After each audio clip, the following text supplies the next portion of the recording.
Hi hello నమస్తే అండి. Welcome back to my channel Soumya Katuri. ఈరోజు మళ్ళీ నేను కొత్త వీడియోతో మీ ముందుకు వచ్చేసాను. అదే నేను వెళ్ళిన టెంపుల్. ఏ టెంపుల్ అంటే మీరు వీడియోలో థంబ్నెయిల్లో చూసేసే ఉంటారు. అదే అమ్మపల్లి టెంపుల్. అక్కడే అది ఎంతో పాతకాలం టెంపుల్ అని నేను విన్నాను. నా ప్రతి బర్త్డేకి నేను ఒక టెంపుల్కి వెళ్తూ ఉంటాను. డిఫరెంట్ టెంపుల్స్కి విజిట్ చేయడం అంటే నాకు చాలా ఇష్టం. అందుకనే ఈరోజు నా బర్త్డే సందర్భంగా మేము అమ్మపల్లి టెంపుల్కి వెళ్ళాం. వెళ్తుండగా మాకు ఇలా ఒక పెద్ద హనుమాన్ విగ్రహం ఒకటి ఎదురైంది. మా చిన్నోడు దాన్ని చూసి దండం పెట్టుకుంటున్నాడు.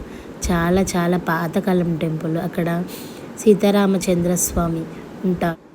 ఇలా మనం టెంపుల్కి ఎంట్రన్స్ అయ్యేటప్పుడు ఒక చిన్న కమాన్తో మనం ఎంట్రన్స్ అవుతాం. తర్వాత మనం మ్యాక్సిమం దగ్గరికి వచ్చినట్టే టెంపుల్కి. అక్కడ నుండి మనం లోపలికి వెళ్ళడానికి పార్కింగ్ టికెట్ తీసేసుకున్న తర్వాత లోపలికి ఎంట్రన్స్ వెళ్ళిపోవచ్చు. కార్ లోపలికి వెళ్ళిపోయింది.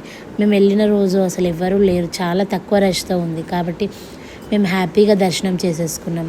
ఇలా బయట ఎంతో పాతకాలం టెంపుల్ లాగా చూస్తేనే మనకి అర్థమైపోతుంది. దాన్ని మళ్ళీ రినోవేట్ చేస్తున్నారంట. మళ్ళీ దాన్ని మనం మిస్ అయితే మళ్ళీ మనకి ఈ పాతకాలం టెంపుల్ మళ్ళీ చూడలేమేమో అని మేము చూడడానికి వెళ్ళాము. ఆ రోజు ఎంత హ్యాపీగా చూసాము. అసలు పక్కన ఒక చిన్న కోనేరు కూడా ఉంది. ఆ కోనేరుని విజిట్ చేసాము. తర్వాత లోపల సీతారామస్వామిని విజిట్ చేసుకున్నాము. సీతమ్మ వారు, రాముల వారు చాలా పాతకాలంలో చూసిన విగ్రహాల్లాగా ఎంతో అరుదుగా ఉంది. అలా గోపురం కూడా చాలా బాగుంది. ఇలా లోపలికి ఎంట్రన్స్ అయితే చూడండి సీతారాముల వారు ఎంత బాగున్నారు. ఇలా పాతకాలం బండలు చూడక ఎన్ని సంవత్సరాలు అయిపోతుందో. మనం ఇలాంటివన్నీ ఫ్యూచర్లో ఉంటాయో ఉండవు. కాబట్టి ఇలాంటి టెంపుల్స్కి మనం విజిట్ అయ్యి వాటిని చూసి ఈ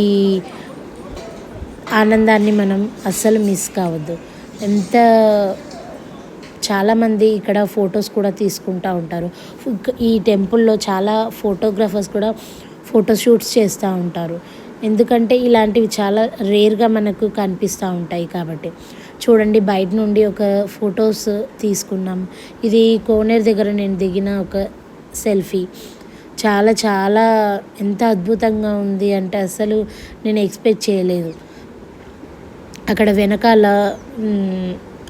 టెంపుల్ దగ్గర నుండి వెనకకి వెళ్తే ఇలా ఫోటోషూట్స్కి కొన్ని ఉన్నాయి.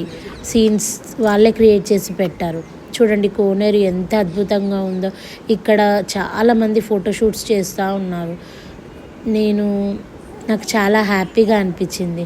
వెనకాల కొన్ని గోడ్స్ కూడా ఉన్నాయి. అది ఒక పల్లెటూరు కాబట్టి ఇలాంటివన్నీ వాళ్ళు చూపించి మనకి ఎంతో ఆనందాన్ని కలిగిస్తారు. Please like, share and subscribe to more interesting videos.